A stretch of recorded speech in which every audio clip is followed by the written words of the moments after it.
시청자 여러분 그리고 장병 여러분 안녕하십니까? 국방뉴스를 전해드립니다. 40여 년 만에 대가뭄으로 논과 밭이 타들어가고 있습니다. 오는 20일까지는 모내기를 마쳐야 한다고 하는데요. 농민들의 마음은 바짝 말라가고 있습니다. 국방부는 농민들의 가뭄 피해를 돕기 위해 전군 차원에서 대대적인 급수 지원에 나서고 있습니다. 윤현수 기자입니다. 경기도 파주시 민통선 이북의 한 마을. 가뭄 지역에 급파된 군장병들이 급수 지원에 한창입니다. 제독차와 살수차에 가득 담긴 물이 이곳저곳 골고루 뿌려지고 메마른 땅을 촉촉이 적십니다. 올해 대가뭄은 40여 년 만에 처음으로 모내기조차 할 수 없을 만큼 심각한 상황. 특히 강원도와 경기도는 평년 대비 57%의 강수량을 보이고 있고 국내 최대인 소양강댐 또한 저수율 27%로 발전 중지 상태에 이르고 있습니다. 작년에도 대가뭄이라고 했었는데 작년의 가뭄 정도가 아니라고. 작년의 가뭄은 그래도 일시적이었었다고. 근데 올해는 아주 초봄서부터 겨울서부터 눈이 하나도 안 왔으니까 눈도 안 오고 비도 안 오고 그래갖고 이 땅이 아주 메말라가지고 그래 지금 물이 안 나오고 있다고. 국방부는 지난달 29일부터 가뭄으로 피해받고 있는 농촌 마을을 찾아 적극적인 대민 지원에 나서고 있습니다.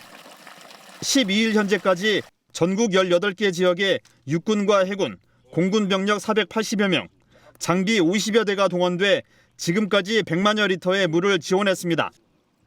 논의 경우는 장비를 이용한 급수 지원을, 밭의 경우는 군병력과 장비를 동시에 투입해 적극적인 대민 지원을 펼치고 있습니다.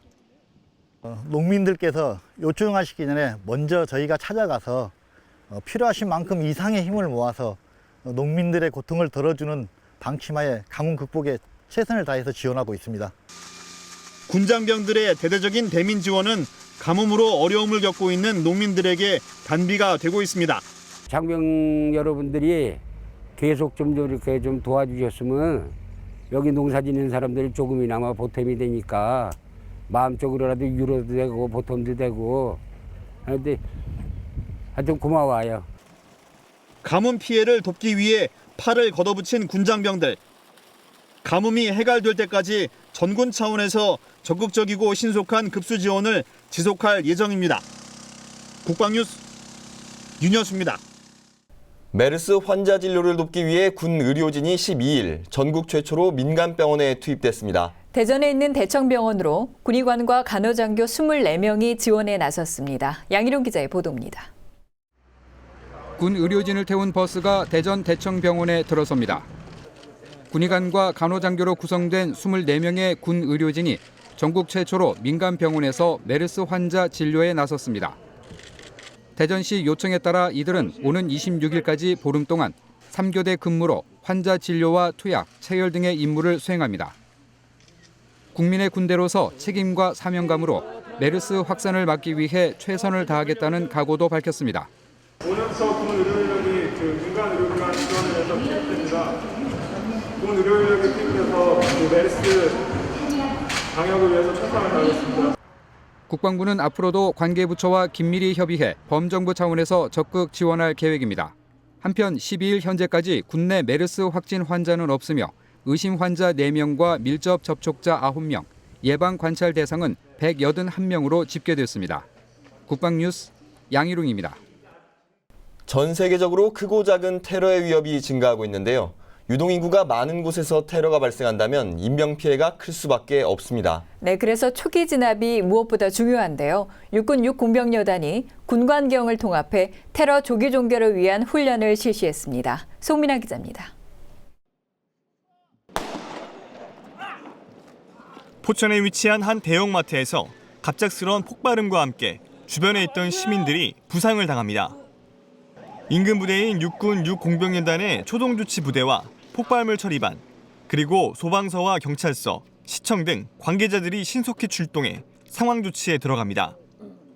이번 훈련은 1000여 명의 군관경이 서로 연계해 시민들이 이용하는 다중이용시설에 대한 테러 상황을 가정하고 대응하는 테러 대비 훈련.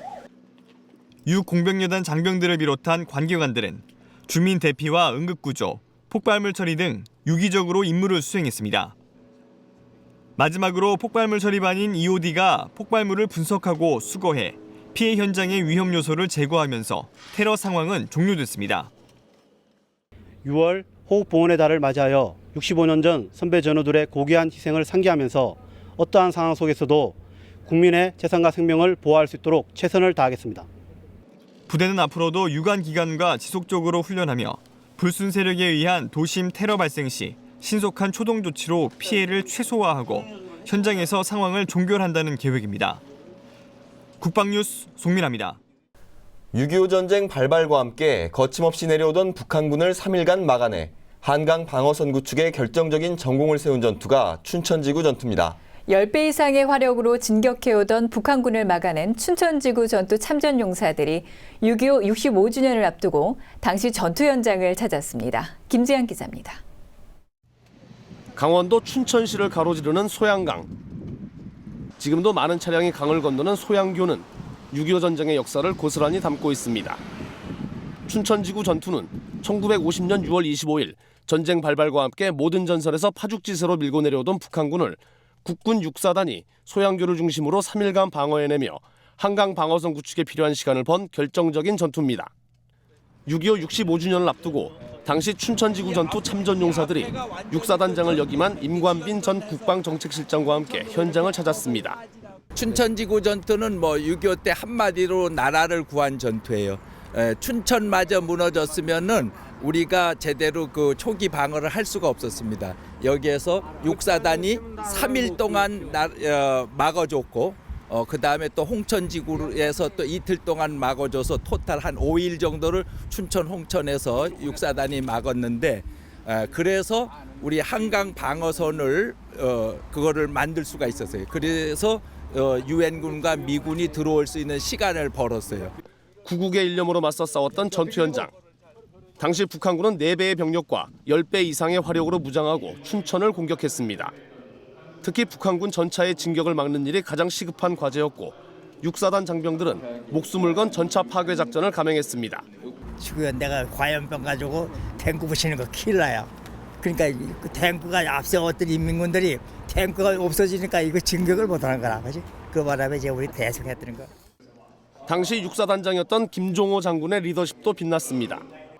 전쟁 전부터 북한군의 남침을 예상했던 김종호 장군은 미리 준비해놓은 진지와 지뢰지대를 비롯해 소양강과 북한강 등 지형을 이용한 대비태세를 갖추고 과감한 공격으로 적에게 심대한 타격을 안겼습니다. 지휘관의 그 위기의식과 그 항제전장 정신, 그리고 그거에 따른 철저한 전투 준비, 이것이 전쟁에서 승리할 수 있고 또 나라도 구하는 그러한 결정적인 계기다, 이유다, 그렇게 얘기할 수 있습니다. 60여 년 만에 찾은 격전의 현장은 모든 것이 변했습니다. 넓은 모래사장이 펼쳐져 있던 강변은 아파트로 메워졌습니다. 세월이 흘러 강산은 변했지만 당시의 기억과 전사한 전우들의 모습은 잊혀질 리 없습니다. 54년도에 오고 처음 와봐요. 감회가 깊죠. 참 옛날에 고생하던 생각하면 참 감회가 깊습니다. 여기 오자마자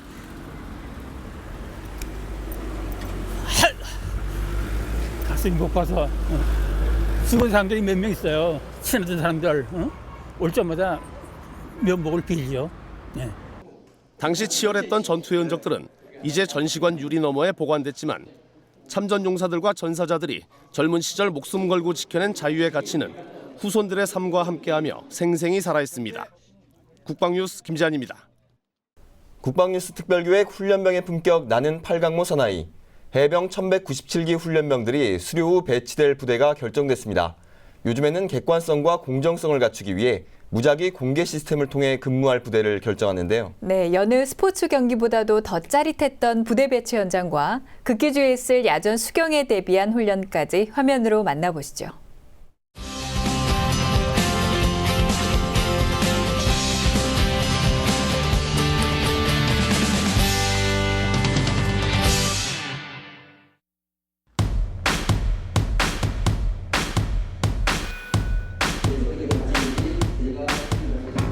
자신이 군 생활을 하게 될 부대가 결정되는 부대 공개 배치 시간.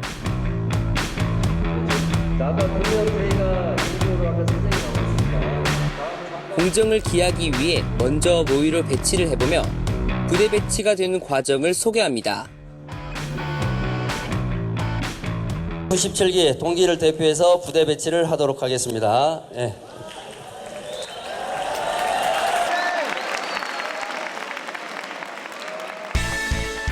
한치의 오차 없이 이미 정해진 병가와 부대의 수치에 맞춰 훈련병들을 필요로 하는 부대에 무작위로 배치가 되는 시스템입니다.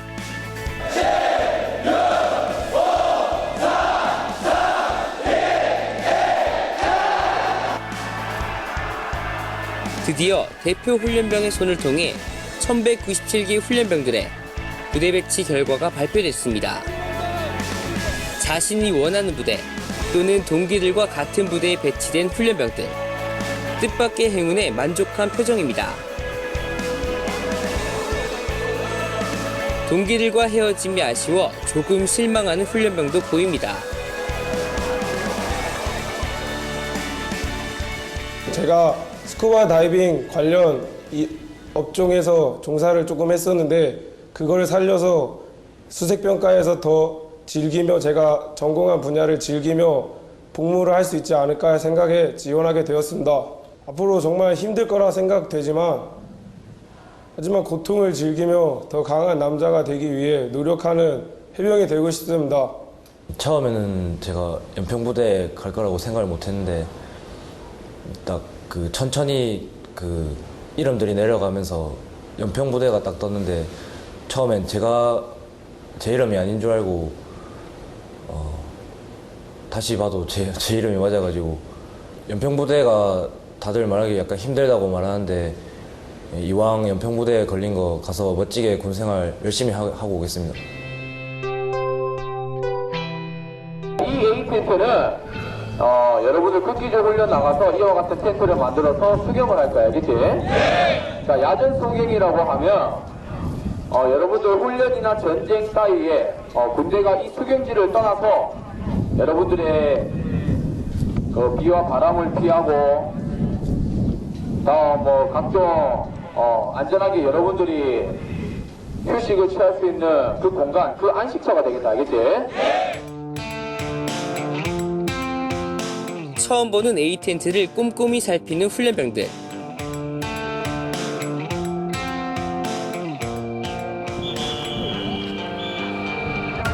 극기주 훈련을 앞두고 텐트 설치 연습을 해봅니다.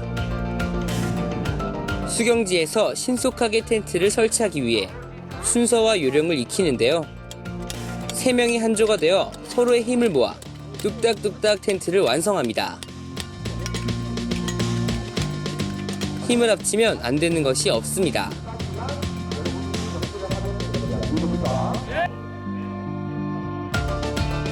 부대를 벗어나 일주일간 훈련을 떠나는 훈련병들. 무장결 속에 박차를 가합니다. 크지 않은 무장 안에 가득히 짐을 넣어야 하기에 요령껏 정리를 잘해야 합니다. 무장을 메고 이동하는데 불편함이 없는지 체크해봅니다. 단단히 결박된 무장만큼 극기주에 임하는 훈련병들의 마음 또한 완전 무장 이상무입니다. 기조로서 빨간 명찰을 달기 위한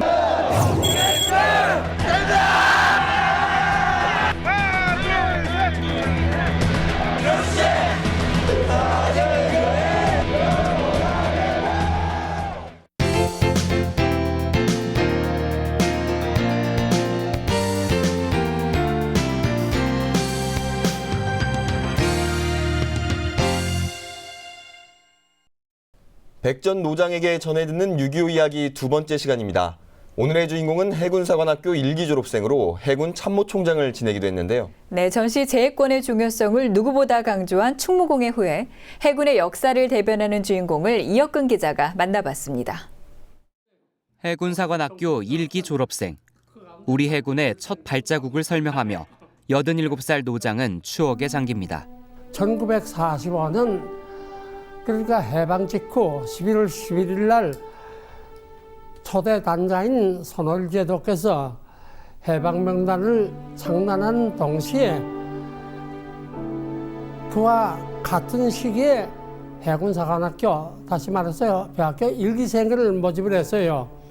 그래서 그 당시 일기생들이 전국에서 지원해서 진해에 모여서 봤더니 한 200여 명이 됐더군요. 해군이 창설됐지만 곧바로 찾아온 시련. 6.25 전쟁 당시 노장은 해군본부 상황실장이었습니다. 참전하기 전에 6월 25일부터 48시간 동안에 한국 행군한 것이 참 제 기억에는 잊을 수 없는 기억입니다. 동해 이제 그 어깨 방면에 인민군이 상륙한다는 정보가 들어왔는데 그걸 격퇴하라고 백두산함 702함을 출동 명령을 냈거든요. 이 백두산함이 출동하다가 동해 공해사에서 괴선박을 만났어요. 근데 아무리 내 국적을 물어봐도 국제성을 물어봐도 대답을 안 하는 겁니다. 그러니까 그것이 25일 날 저녁 9시쯤 됐어요. 21살 밤입니다. 부산항을 향해서 내려오다가 백두산함에 발각되자 방향을 바꾼 괴선박. 해군은 신중하지만 분명한 결정을 내려야 했습니다. 그리고 그 결정은 전쟁의 분수령이 됐습니다. 김영철 대령이 괴선박을 격침해라. 성노를 빈다. 이 전문을 딱 사인하는데 그 당시에 김영철 대령의 그 결심, 지휘관을 서서히 확고부단 그 결심을 아직도 잊을 수가 없습니다. 잘 알려진 얘기지만 그것이 대한의 해전 아닙니까? 그 배가 부산을 그 다음날 새벽에 상륙할 특수부대 600명 싣고 남하됐는데 만일에 그 배를 격침을 못했다고 하게 되면 6.25 전쟁이 과연 어떻게 됐을까? 그 당시 부산에 있던 연대도 전부 다 산발선수에 전부 다 올라가고 부산 통 비어 있을 때거든요. 하지만 전쟁을 겪으며 우리 해군의 아픔도 늘어갔습니다. 노장은 당시를 찬찬히 돌이켜봅니다. 우리 소해정 5.16이 폭파돼서 시방 날아가는 장면입니다. 6.25 전쟁 중에 영광군 장교가 지휘하는 부대가 부대장이야 전멸한 것은 유일한 기억일 겁니다. 그 결과를 제가 조사하기 위해서라는데 폭파된 소위 말하는 704함이 무려 없어진 다음에 다음날 내가 원산에 갔어요. 조사하러. 갔더니 여도에 5명의 시체가 떠내려 밀려와 있더니요. 근데 그 가운데는 704 함장 이태용 중령 시체를 포함해서 5명인데 싸늘하게 식어 해안으로 밀려온 5명의 장병들. 노장은 그들의 허리띠를 풀러 당시 해군 참모총장이던 손원일 제독에게 가져갔습니다. 손원일 제독이 그 배를 떠는 오늘 저렇게 내 발에 두고 가라. 손 장관이 손제독이죠. 총장이 눈물 흘면실이 그 벨트에 손을 잡고서 떨더라고요. 치열했던 전쟁을 서서히 잊어가는 젊은 세대.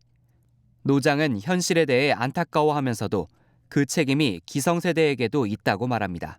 어떤 언론 보도에 보니까 요새 젊은 세대들이 6.25 전쟁을 북침하고 남침을 혼돈하고 있더니요. 참 안타까운 현상이라고 봅니다. 그러나 젊은 세대만 저희가 남을 수는 없지 않겠느냐.